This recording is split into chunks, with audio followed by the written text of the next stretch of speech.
विदेश मंत्री को गद्दार कहना और उस वक्त कहना जब युद्ध जैसी स्थिति बनी हुई है, तो विदेश मंत्री दुनिया में जाकर पाकिस्तान को एक्सपोज कर रहे हैं, उस वक्त कांग्रेस इस तरह की पॉलिटिक्स कर रही है।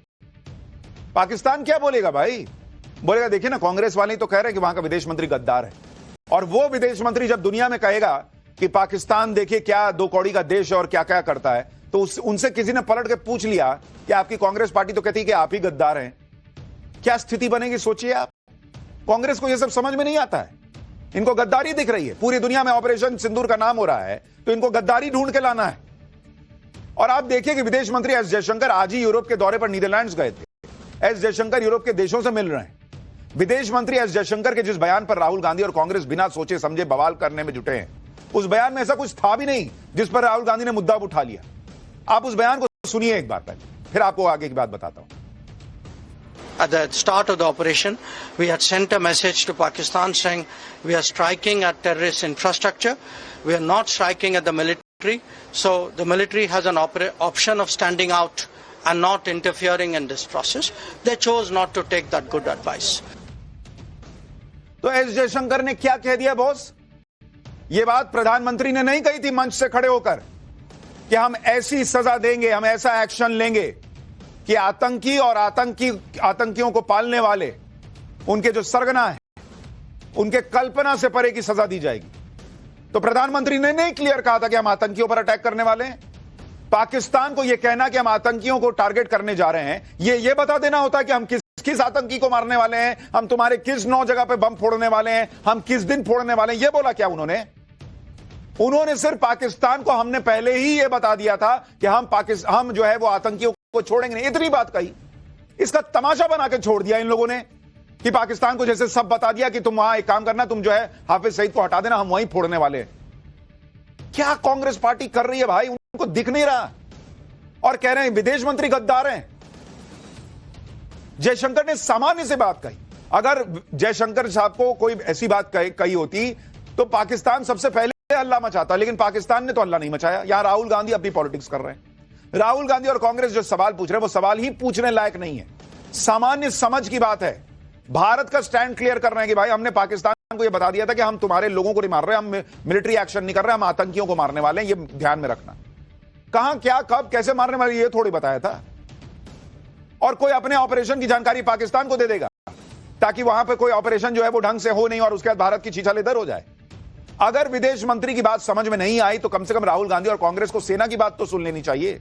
पाकिस्तान को ऑपरेशन सिंदूर के बारे में कब जानकारी दी गई थी, यह बात खुद DGMO lieutenant general Rajiv Ghai ने बताई थी। डीजीएमओ साफ साफ कह रहे हैं कि ऑपरेशन सिंदूर के तुरंत बाद उन्होंने पाकिस्तान के डीजीएमओ को बता दिया था कि भारत ने उनके यहां आतंकी कैंप को उड़ा दिया है। सुनिए एक बार।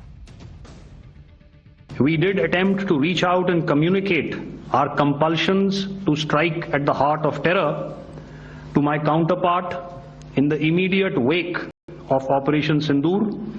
The request was brusquely turned down, with an intimation that a severe response was inevitable and in the offing. We were of course prepared. यानी भारत ने पहले तो यह क्लियर कर दिया था कि हम आतंकियों को छोड़ेंगे नहीं, जो कि बहुत एविडेंट था। सारी दुनिया को उन्होंने बताया था कि भाई ये पहलगाम का हमला हुआ, हम आतंकियों को छोड़ेंगे नहीं।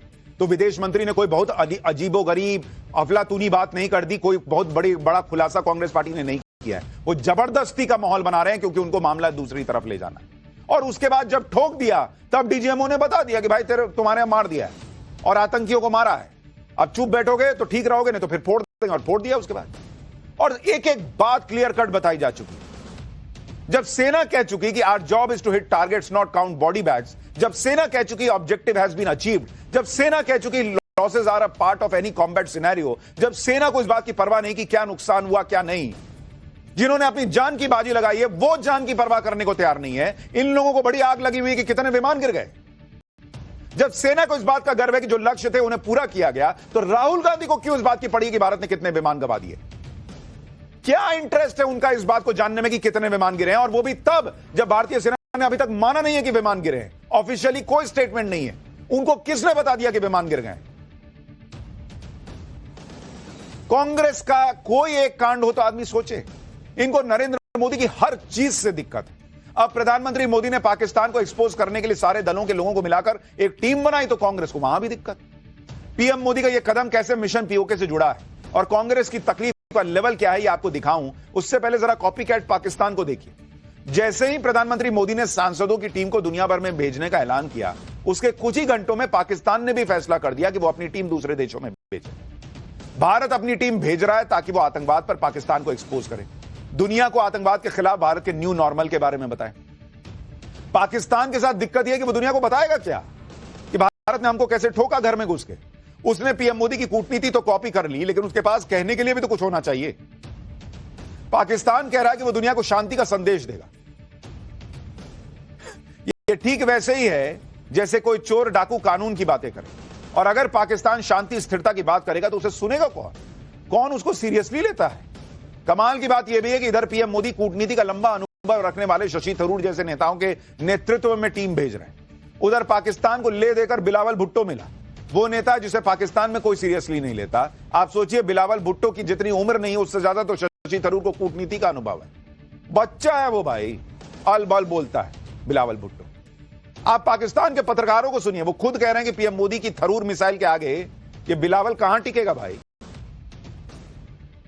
तो शशि थरूर जो है उनको और भारत का नैरेटिव वहां बताएंगे। पहली टीम शशि थरूर लीड करेंगे जो अमेरिका, पनामा, गुयाना, ब्राजील और कोलंबिया जाएगी। दूसरी टीम रविशंकर प्रसाद लीड करेंगे जो ब्रिटेन, फ्रांस, जर्मनी, इटली और डेनमार्क जाने वाली है। तीसरी टीम बीजेपी के सांसद बैजयंत पांडा लीड करेंगे जो सऊदी अरब, कुवैत, बहरीन, अल्जीरिया जाने वाली है। चौथी टीम जेडीयू के संजय झा लीड करने वाले हैं। यह टीम इंडोनेशिया, मलेशियम के सांसद कनिमोई लीड करेंगी जो स्पेन, ग्रीस, स्लोवेनिया, लातविया और रूस जाएगी। सातवीं टीम शिवसेना सांसद श्रीकांत शिंदे लीड करेंगे जो यूएई, लाइबेरिया, कांगो का दौरा करेंगे। और संजय झा की एक तस्वीर शायद गलत गई है, उसके लिए माफी मांगते, उसको अवॉइड कीजिए। तस्वीर निकला है कि भारत ये बात कह रहा है। ओवैसी तक है इस टीम में। आप नरेंद्र मोदी की सोच देखिए, जो 7 टीमें बनाई हैं उसमें से 3 टीमें तो विपक्ष के सांसद लीड कर रहा है। उसमें शशि थरूर, सुप्रिया सुले और कनिमोई हैं। 2 टीमें बीजेपी लीड कर रही है, 2 टीमें बीजेपी के सहयोगियों को दी गई हैं। यानी एक साथ पूरे देश की आवाज दुनिया में जाए और दुनिया उसे दमदार तरीके से सुने। इन 7 टीमों में करीब 51 नेता हैं, उसमें से 31 एनडीए से हैं, बाकी 20 विपक्ष से हैं। हर टीम में कम से कम एक मुस्लिम सांसद या डिप्लोमेट है। ये 32 से ज्यादा देशों में जाएंगे। बेल्जियम में यूरोपियन यूनियन के हेडक्वार्टर जाएंगे। चीन को छोड़कर यूएनएससी के 4 देशों में जाएंगे।